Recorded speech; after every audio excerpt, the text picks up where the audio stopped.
بسم الله والصلاة والسلام على رسول الله. إخواني أخواتي كي دايرين؟ لاباس عليكم؟ بخير؟ هاني صحيحتكم لاباس؟ نتمنى هذا الفيديو إن شاء الله بإذن الله نلقاكم في أحسن الأحوال والظروف إن شاء الله.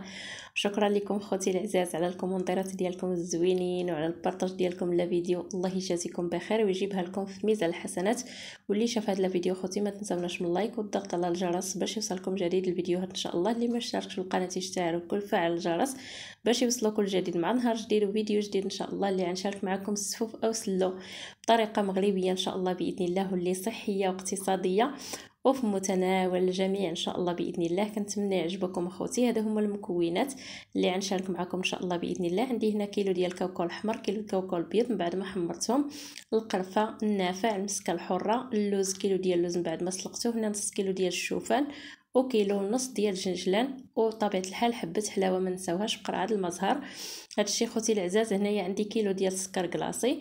هادشي كله حمرته في الفران. هاد كاوكاو الاحمر وكاوكاو الابيض عندي كيلو حمرتهم في الفران، نقيتهم من القشور نفضتهم على هاد الشكل. هذا عندي كيلو ديال اللوز فسختو على هاد الشكل، يعني درت الروز الرومي هذاك الرقيق.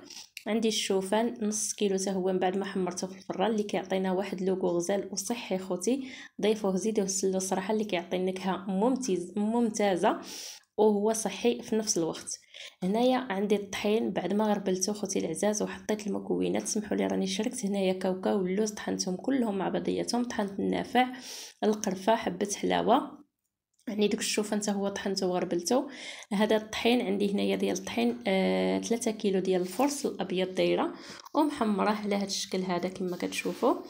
هذا هنايا سميتو الكاوكاو واللوز طحنته حتى هو طحنته في المونينكس من بعد ما حمرتهم كما قلت لكم. اللوز قليته، سمحوا لي ديك اللقطه راه تحدفتي ملي قليت اللوز يعني ما بانتش، سمحوا لي بزاف.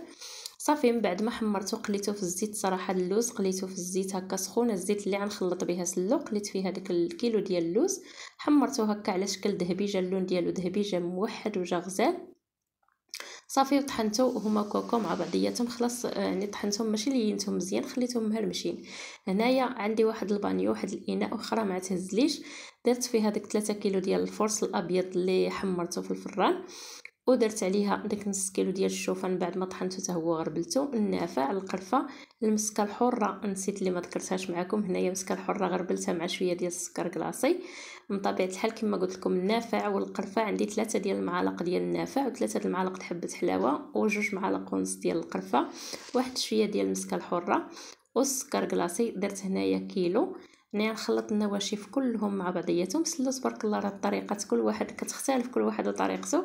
انا مني تبارك الله ما شاء الله كلشي كيعرف يدير سلو. غنشارك معكم انا السفوف والسلو ديالي اللي جا الصراحه غزال ومعلق وجا فن واحد المذاق جا فيه ما نعاود لكمش عليه. هنا ضفت داك الكيلو ونص ديال الجنجلان حتى هو النص طحنته والنص خليته هكاك وخلطته مع بعضياته، يعني خليته حبوب والنص طحنته. ما ننساوش واحد القبيصه ديال الملحه. هنايا كما قلت لكم عندي 3 كيلو ما بين اللوز وكاوكاو، عندي كيلو ديال اللوز و2 كيلو ديال الكاوكاو، كيلو ديال الاحمر وكيلو ديال الابيض، حيت صراحه داك الاحمر كيعطينا البنه حتى هو واللوغو ديالو زويون. صافي كنخلط النواشف كاملين مع بعضياتهم. هانتوما في هذا البانيو هذا ولا مني راني غنقلبو في واحد البانيو واحد اخر كبير صراحه، حيت هذا ما عنديش كندير نخلط فيه. سميتو عندي القرعه ديال المزهر من النوعيه الممتازه، يعني الزهر اللي زوين يكون فيه الريحه زوينه الصراحه. اللي كنضيفو انا كيعطيني لوغو واعر. هنا مع بعد ما نخلط النواشف، سمحوا لي اخوتي راه الصوت ديالي مريض شكون والله راني عيانه والله اخوتي الروح ما شاد فيا الصراحه، الله جامعه تماره ومع النزله. صافي كنضيف هنا داك القرعه الزهر من بعد ما حليتها كنضيفها كامله. راني قلبت اخوتي داك العناصر اللي كانوا عندي والخليط، قلبته في بانيو وحده اخرى كبيره د الغوز ديالي، قلبتها فيها باش نخلط في راحتي، حيت هو صراحه سلو خصو ما يكونش مدكس، خصو يكون تاسي باش نعطيوه حقه في التليك وندلكوه مزيان. هنايا من بعد ما ضفت داك القرعه ديال الزهر كامله كنخلط هاد النواشف كاملين مع بعضياتهم وعاد نجيب الزيت. هذا خوتي هنا عندي 2 لتر ديال الزيت اللي سلقت فيها داك اللوز، سلقت فيه داك اللوز وكيكون طايب مزيان. هو خويته هنا في هاد الكاسرونه هادي دايره في الكوكوط، خويته في هاد الكاسرونه هي اللي غنخلط بها. جا اللون ديالو تبارك الله غزال والمذاق ديالو وما نعاود لكمش اخوتي عليه.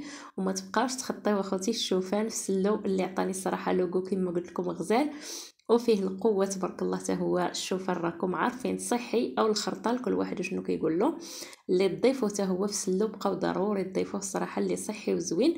وفيه الجهد حتى هو كيدير تبارك الله القوه وزويون بزاف بزاف. اللي جيبوه حتى هو وحمروه في الفران وضيفوه للسلو ديالكم اللي مالا كيجي غزال تبارك الله.